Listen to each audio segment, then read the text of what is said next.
Welcome to the Conscious Hour, and thanks for tuning in. This is an update from Friday.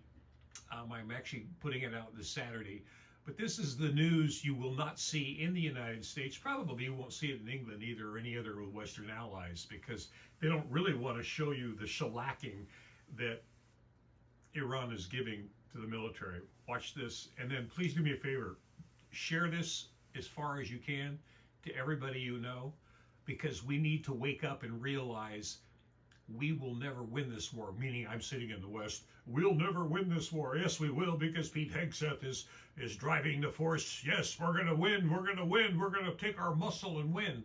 That's what happens when you get a musclehead trying to lead the Department of Defense. It used to be, but now it's just the Department of War. That should be a real indicator of this whole thing was planned. Who's the aggressor? Israel. Israel's the aggressor. CIA, Mossad. Just like all the other wars. Don't be delusional. Every war is based on a lie. Let's get into this one. Watch what's happening. Do me a favor. Do yourself a favor. Share this video with as many people as you can so they understand the magnitude of what's actually happening over there. Those videos, they clearly used the Qadr missiles, most likely. That is, again, super heavy missiles coming from Iran. And they carried out strikes on multiple locations. Of course, that led to the substantial damage in the Dimona location and also in other parts too.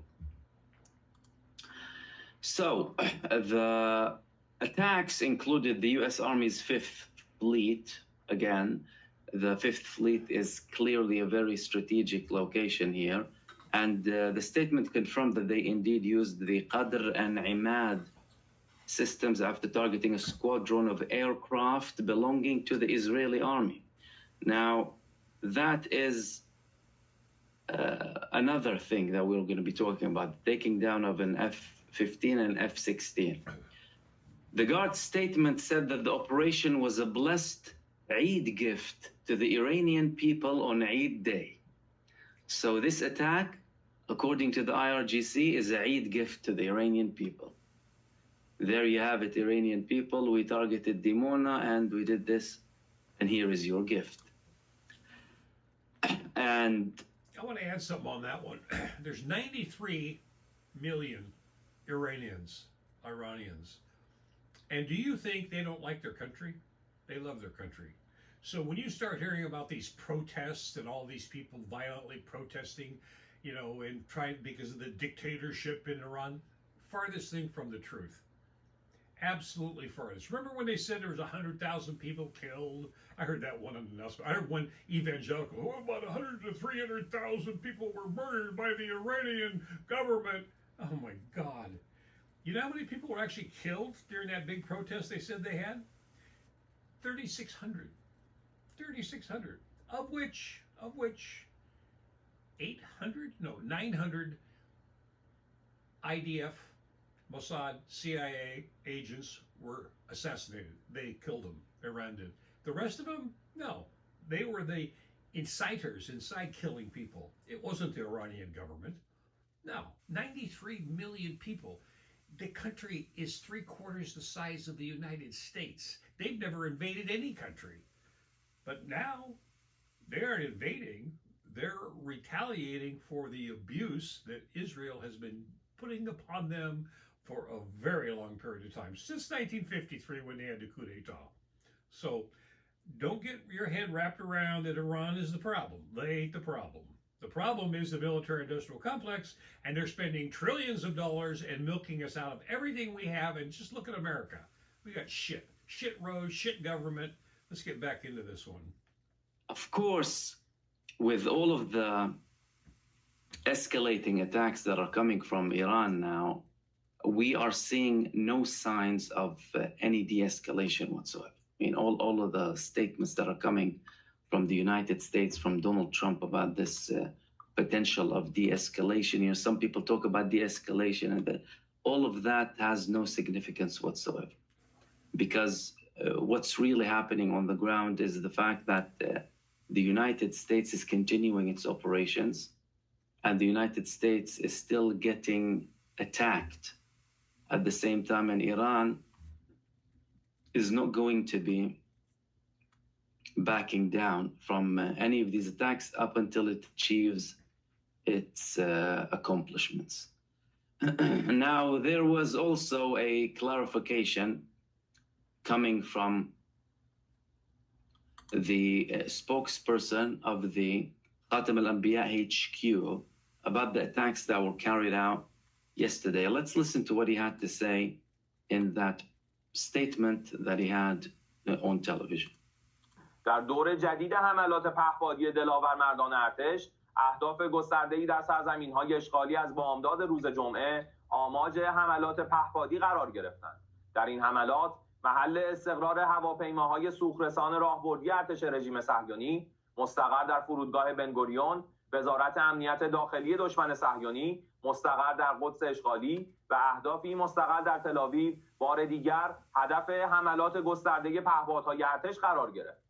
عملیات مشترک و هم‌افزای نیروی دریایی و نیروی هوافضای سپاه پاسداران در موج 68 عملیات وعده صادق 4 با رمز یا صاحب الزمان ادرکنی ترکیبی از اقتدار دریایی و هوایی جمهوری اسلامی ایران را برخلاف تصورات دشمنان متوهم آمریکایی و صهیونیستی رقم زدند. موشک‌های خرمشهر 4 و قدر چند کلاهکه هوافضای سپاه پاسداران با اختلال محاسباتی در سامانه‌های پدافند چند لایه و فوق پیشرفته صهیونیست‌ها 25 نقطه در حیفا و تل‌آویو در قلب سرزمین‌های اشغالی را در هم کوبیدند.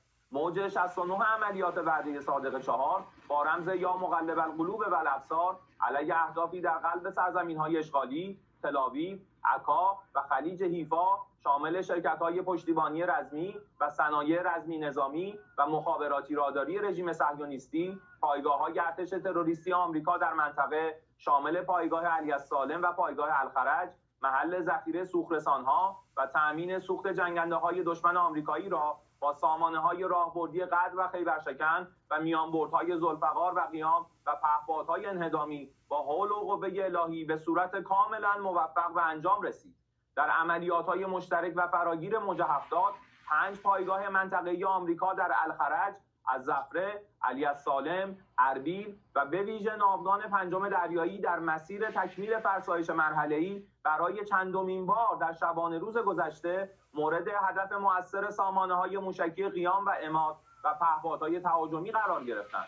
تمرکز عملیات تهاجمی نیروهای غیرتمند هوافضای سپاه پاسداران بر دو منطقه راهبردی حیفا و تل‌آویو به ویژه در نقاطی چون خدرا و کریات اونو و سایر نقاط همچون ساویون و بن‌آمی و انهدام اهداف فراتر از برآوردهای دشمن توسط سامانه‌های خرمشهر 4 و قدر چند کلاهکه شرایط فلاکتبار صهیونیست‌ها را در اراضی اشغالی عمیق‌تر ساخته است. ضروری است در این مرحله از جنگ مجدداً یادآور شویم که نیروهای مسلح کشورمان در راهبرد تهاجمی خود مبدأ هر گونه تجاوز به سرزمین و حاکمیت ملی خود را فراتر از ضربات قبلی مورد هجوم قرار خواهند داد و برای ورود به چنین دوره‌ای خود را آماده کردند. همانطور که قبلا اعلام کرده بودیم و در عمل نیز ثابت کردیم، مبدأ هر گونه تجاوز به سرزمین و حاکمیت ملی خود را مورد هجوم قرار می‌دهیم. به کشور امارات هشدار می‌دهیم در صورت تجاوز مجدد از مبدأ آن کشور به جزایر ایرانی بوموسا و تنب بزرگ در خلیج فارس، نیروهای مسلح مقتدر ایران رأس الخیمه کشور امارات را زیر ضربات کوبنده خود قرار خواهند داد. So that was the statement that came from the spokesperson of the Khatam al-Anbiya HQ inside of Iran. So this is the Conscious Hour, folks. Please like and share, and please donate to the 501c3. That way we can be giving money to people who really need it. Thanks for tuning in, and share this, because we need to get the truth out, and what you're seeing in the U.S. media is pure propaganda. You're being told lies, and they're ripping us off in the trillions of dollars, the military-industrial complex. Can you imagine how much money this is going to cost? How much money we're spending in this? How many lives we're going to lose? It's the Conscious Hour, folks. Spread the word. It's our Conscious Hour. Wake up. Let's create a conscious revolution where we can have peace on earth. Thanks for tuning in.